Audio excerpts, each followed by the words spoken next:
ভারতীয় বাহিনী বিএসএফ বাংলাদেশের একমাত্র শত্রু নয়। বাংলাদেশ সরকার আইজি বাইকের উপর এটা নতুন কোনো আক্রমণ নয়। এই আক্রমণ হয়েছিল আজ থেকে 50 বছর আগে 25শে মার্চ কালো রাত্রিতে পাকিস্তানি হানাদার বাহিনী রিকশার উপর গুলি চালিয়ে হত্যা করেছিল রিকশা চালককে। তারপর আমরা কি দেখলাম, স্বাধীনতার পর একের পর এক সভ্যতায় যারা এসেছে, কখনো এয়ারপোর্ট থেকে শাহবাগ, কখনো মিরপুর থেকে ওই রাসেল চত্বর, কখনো সমস্ত একে একে ভিআইপি সড়ক ঘোষণা করে পায়ে চালিত রিক্সা ঢাকা শহর থেকে উচ্ছেদ করে গলিতে অলিতে গলিতে পাঠিয়েছে। বন্ধুগণ, গরিবের উপর, রিক্সা চালকদের উপর এটা নতুন কোনো অত্যাচার নয়। আজকে নতুনভাবে বাহানা ধরেছে ব্যাটারি চালিত রিক্সার। কি অপরাধ ব্যাটারি চালিত সেটা আপনারা শুনেছেন। ব্যাটারি, যেই অটো, এগুলো আজকে আমাদের দেশের, আজকে এই রিক্সা এবং অটো রিক্সা, এই ইজি বাইকের বিরুদ্ধে কোনো মামলা আজকের সারা বাংলাদেশের কোথাও হয় নাই। এই অটো নিচে চাপা পড়ে কোনো মানুষ খুন হয়েছে এমন খবর আমরা পাই নাই। অথচ আমরা কি দেখেছি, এই অটো রিক্সা ইজি বাইককে চাপা দিয়ে খুন করেছে বড় বড় গাড়িগুলি। বন্ধুগণ, তাই আজকে আমরা বলতে চাই, আজকে এই অটো রিক্সা, ইজি বাইক সহ সকল কিছুকে লাইসেন্স দিয়ে এগুলোকে বৈধকরণ করা হোক। এগুলো জনগণ বৈধকরণ করে নিয়েছে। ইজি বাইক আজকে যে কোনো শহরে যান, ইজি বাইক হচ্ছে জনগণের জন্য সহজ একটা পদ্ধতি। 20 টাকা দিয়ে শহরের এই মাথা থেকে ওই মাথা ঘুরতে পারেন। এর চেয়ে আর সহজ কিছু হতে পারে না জনগণের জন্য, এর চেয়ে আর ইজি কিছু হতে পারে না। অটো রিক্সা আপনারা জানেন, আজকে এই অটো রিক্সা যেখানে 1 ঘন্টা 1.5 ঘন্টা লাগতো 2 কিলোমিটার পথ যেতে, সেখানে আজকে 15-20 মিনিটের মধ্যে যেতে পারে। বন্ধুগণ, আর তার যদি কোনো ত্রুটি থেকে থাকে সেটা আপনারা ত্রুটিমুক্ত করুন, কিন্তু এদের পেটে লাথি দিয়ে লক্ষ লক্ষ মানুষকে আপনারা অনাহারের দিকে ঠেলে দিবেন না। তার বিরুদ্ধে শ্রমিক কর্মচারী ঐক্য পরিষদ সহ, সংগ্রাম পরিষদ সহ তারা আপনাদের সামনে দাবি জানিয়েছে এবং নেতৃবৃন্দ আপনাদের সামনে বক্তব্য রাখবেন। আমি আমার বক্তব্য দীর্ঘায়িত না করে আগামী দিনে সংগ্রাম কমিটি ঘোষিত কর্মসূচি আপনারা সর্বোত্তম সফল করবেন সে আহ্বান রেখে আমার বক্তব্য এখানে শেষ করছি।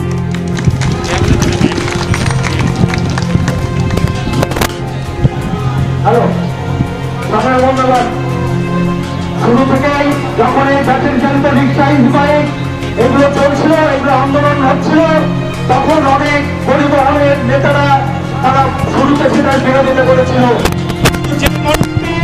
শুরু থেকে এই ব্যাটারি চালিত রিক্সা, ইজি বাইকের লাইসেন্সের দাবিতে সোচ্চার ছিলেন, যিনি শুরু থেকেই বলেছিলেন যে হাইওয়েতে 3 হুইলার চলবে না, কিন্তু রোডের পাশে সার্ভিস রোড নির্মাণ করে 3 হুইলারের চলাচলের সুযোগ দিতে হবে।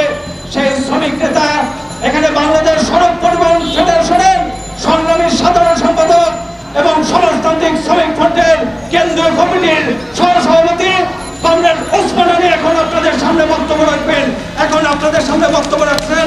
কমরেড ওসমান আলী।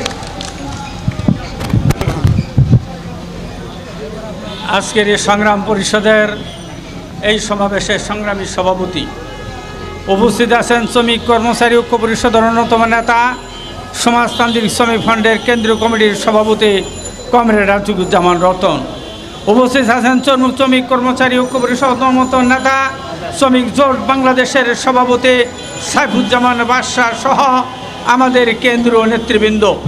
আমি শুধু একটা কথা বলতে চাই, গাড়ি বন্ধ করার পূর্বে, ব্যাটারি বন্ধ করার পূর্বে এদেরকে বিকল্প ব্যবস্থা না করে একটা গাড়িও সারা দেশে বন্ধ করতে পারবেন না।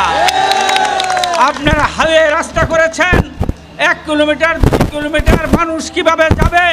এই জন্য আমরা সবসময় দাবি করে আসছি, হাইওয়ের পাশে আপনাদের সেখানে সার্ভিস লেন করে দিতে হবে, গাড়ি পারাপারের ব্যবস্থা করে দিতে হবে।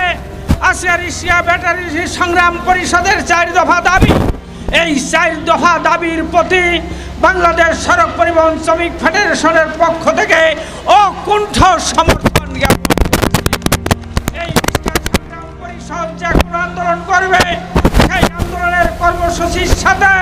সড়ক পরিবহন শ্রমিক ফেডারেশন থাকবে। আমরা একটা কথা বলে আমি শেষ করতে চাই, দল যার যার, ব্যাটারি চালক রিক্সা শ্রমিকরা এক কাতার, আপনারা যার যার দল ওখানে রাখবেন, সারা বাংলাদেশে সবাই ঐক্যবদ্ধ হবেন। 50 লক্ষ রিক্সা আজকে ব্যাটারি চালিত রিক্সা, এগুলো আজকে 5 জন করে পরিবার হলে 2.5 কোটি মানুষ তাদের উপর নির্ভরশীল। সরকার চাকরি দিতে পারে না, চাকরি বন্ধ করে রিক্সা বন্ধের কথা বলেন, বাধ্য আর মুরাদ নাই কিল দেওয়ার গুছাই। আপনারা চাকরি না দিয়ে আজকে আপনারা নতুন করে বন্ধের ষড়যন্ত্র করছেন।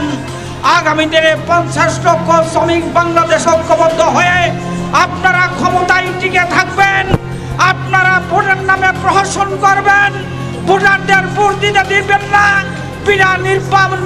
বিনা ভোটে এমপি বানাবেন, চেয়ারম্যান বানাবেন, আর আমাদের শ্রমিকদের উপর আপনারা নির্যাতন করবেন। নির্যাতন করে কেউ ক্ষমতায় টিকে থাকতে পারে নাই, আপনারাও ক্ষমতায় টিকে থাকতে পারবেন না। আপনারা অতি সত্বর 4 দফা দাবি মেনে নেন, তাহলে দুর্বার গণ আন্দোলন গড়ে তোলার আহ্বান জানিয়ে আমি আমার বক্তব্য শেষ করছি। দুনিয়ার মজদুর এখন মেহনত মানুষের জয় অনিবার্য। ধন্যবাদ কমরেড ওসমান আলীকে।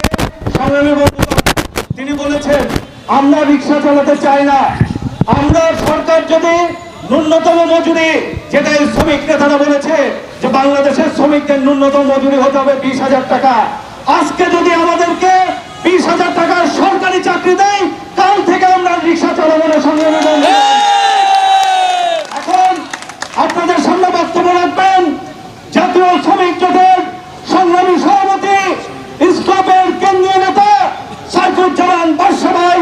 সাইফুজ্জামান বাদশা ভাই এখন আপনাদের সামনে বক্তব্য রাখবেন।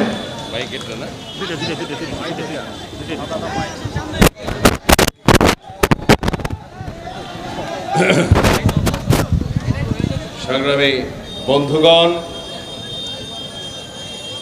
আপনারা